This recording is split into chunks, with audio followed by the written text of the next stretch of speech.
తెలంగాణలో రాజకీయం రంజుగా సాగుతున్న వేళ బీఆర్ఎస్ ఎమ్మెల్యే కేటీఆర్ రాజకీయం భిన్నంగా సాగుతోంది. ఆయన కాంగ్రెస్ పార్టీని టార్గెట్ చేయడం లేదు. సీఎం రేవంత్ రెడ్డిని మాత్రమే టార్గెట్ చేస్తున్నారు.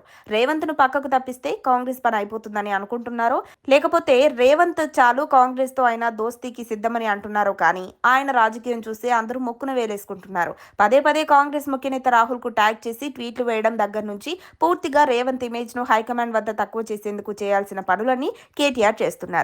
గాంధీ భవన్ లో గాడ్సే వారసుడు అంటూ కేటీఆర్ తరచూ చెబుతున్నారు. అంటే కాంగ్రెస్ పార్టీ కార్యాలయం గాంధీ భవన్ కేటీఆర్ కు పవిత్రంగానే కనిపిస్తోంది. కానీ అందులో రేవంత్ మాత్రమే గాడ్సేలా కనిపిస్తున్నారు. ఆయనను తప్పించాలన్నట్లుగా మాట్లాడుతున్నారు. ప్రతి చిన్న విషయానికి రేవంత్ వల్ల కాంగ్రెస్ నష్టపోతుందని రాహుల్ కు ట్యాగ్ చేసి చెబుతున్నారు.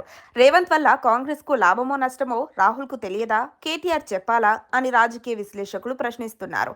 రేవంత్ కు పీసీసీ చీఫ్ పదవి ఇవ్వకుండా బీఆర్ఎస్ ముఖ్య నేతలు చేసిన ప్రయత్నాల గురించి అందరికీ స్పష్టత ఉంది. అయితే అప్పట్లోనే బారాసా నేతల ప్లాన్స్ వర్కౌట్లు కాలేదు. అన్ని రేవంత్ కు ప్లస్ అయ్యాయి. ఇప్పుడు చేసేదేం లేక బీఆర్ఎస్ నేతలు రేవంత్ కుటుంబాన్ని టార్గెట్ చేస్తున్నారు. రేవంత్ రెడ్డి కుటుంబం ఏదో చేస్తుందని సోదరుడు అల్లుడు అంటూ ప్రకటనలు చేస్తూ పోతున్నారు.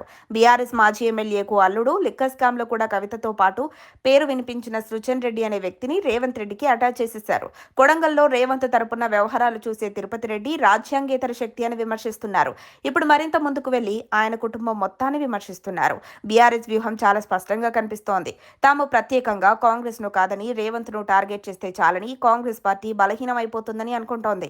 మిగతా సీనియర్లతో తాము ఓ ఆట ఆడుకోవచ్చు కానీ బీఆర్ఎస్ కు రేవంత్ మాత్రమే కొరకరాని కొయ్యలా మారారని కేటీఆర్ అనుకుంటున్నారు. అందుకే రేవంత్ ను వ్యక్తిగతంగా టార్గెట్ చేస్తున్నారు. ఆయన కుటుంబాన్ని బద్నాం చేసే ప్రయత్నం చేస్తున్నారు. ఇందులో బీఆర్ఎస్ సక్సెస్ అవ్వట్లేదు. కానీ సక్సెస్ అయితే కాంగ్రెస్ కు గడ్డు కాలమేనని టాక్ వినిపిస్తోంది.